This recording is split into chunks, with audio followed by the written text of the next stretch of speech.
రాజకీయంగా కొన్ని రాజకీయ పార్టీలు, కొన్ని పార్టీల అధ్యక్షులు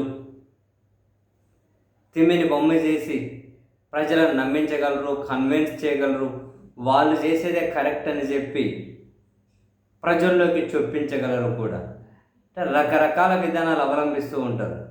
అరే అంతెందుకండి, జగన్మోహన్ రెడ్డి గారి హయాంలో కర్నూలులో హైకోర్టు ఏర్పాటు చేస్తాం, చారిత్రాత్మకమైన ఒప్పందాన్ని అమలు చేస్తాము అని చెప్పి ఆయన చెప్పి కర్నూలులో హైకోర్టు లీగల్గా దానికి సంబంధించి ఏవేవో సంస్థలు ఉంటాయో, హ్యూమన్ రైట్స్ కమిషన్, వక్ఫ్ ట్రిబ్యునల్ దగ్గర నుంచి సిబిఐ కోర్టు దగ్గర నుంచి ఏబిఆర్సి దగ్గర నుంచి అన్నీ అక్కడే ఏర్పాటు చేస్తే, అదే కర్నూలుకి వెళ్ళి చంద్రబాబు నాయుడు గారు ఇక్కడ నేను హైకోర్టు బెంచ్ ఏర్పాటు చేస్తాను, హైకోర్టును కాదని హైకోర్టు బెంచ్ ఏర్పాటు చేస్తాను అని అక్కడ ప్రజలతోనే క్లాప్స్ కొట్టించారు. నాయకుల గొప్పతనమో ప్రజల పిచ్చితనమో చాలాసార్లు అర్థం కాదు. సరే, చంద్రబాబు గారు ముఖ్యమంత్రి అయ్యారు. ఆ తర్వాత బెంచ్ ఏర్పాటు చేస్తాము అని చెప్పి వాళ్ళు నిర్ణయం తీసుకునేదో లేఖ రాసి వాళ్ళ ప్రాసెస్ ఏందో చేస్తూ ఉన్నారు. ఈ క్రమంలో ఇదంతా కూడా జనాలను నమ్మించే ప్రయత్నంలో భాగంగానే జరుగుతూ ఉందా?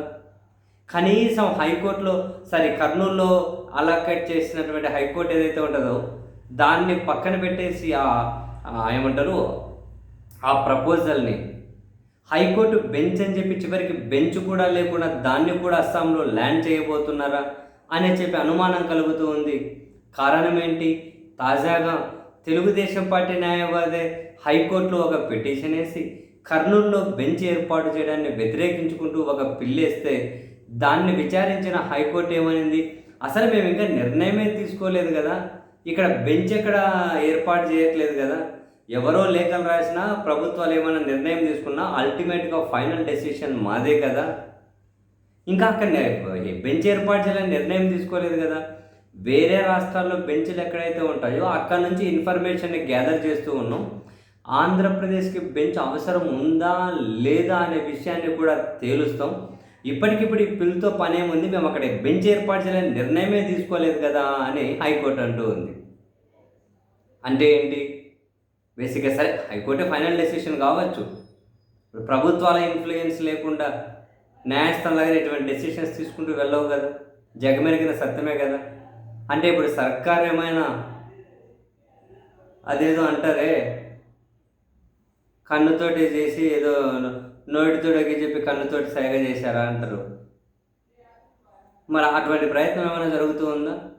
మేము చేస్తూ ఉన్నాం కానీ హైకోర్టు అడ్డుపడుతూ ఉంది అని చెప్పి ఇటువంటివి ఏమైనా ఇప్పుడు హైకోర్టులో ఇవన్నీ కనుక ఎవ్రీథింగ్ అమరావతిలోనే ఏర్పాటు చేయాలి, దాన్ని అక్కడ భూముల రేట్లు పెరగాలి, అది ఒక పెద్ద బ్రహ్మాండంగా తయారవ్వాలి అని చెప్పి ఆలోచనలో సర్కారు ఉంది. అటువంటిప్పుడు వీళ్ళు కర్నూలుకు బెంచ్ అయినా ఏర్పాటు చేస్తారా జెన్యున్గా అని చెప్పి అనుమానం ఫస్ట్ నుంచి కలిగింది నాకైతే. మరి ఇప్పుడు ఏం జరుగుతుందో తెలియట్లేదు.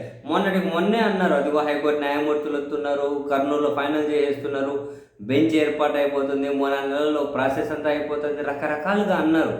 ప్రాసెస్ అంటున్నా, నేనేమి అక్కడ స్టార్ట్ అవ్వడం అని అంటలేను. కానీ ఇప్పుడు చూస్తే అసలు మేము ఇంకా నిర్ణయమే తీసుకోలేదు కదా అంటుంది హైకోర్టు. మరి ఏం జరగబోతోంది? కర్నూలు హైకోర్టు పోయింది, కానీ ఆ ప్రపోజలే పోయింది. ఇప్పుడు హైకోర్టు బెంచ్ అని ప్రభుత్వం అంటుంది. దానికైనా ఓకే చెప్పే పరిస్థితి లేదా హైకోర్టు బెంచ్ కూడా? ఏం జరగబోతుంది మరి చూడాలి.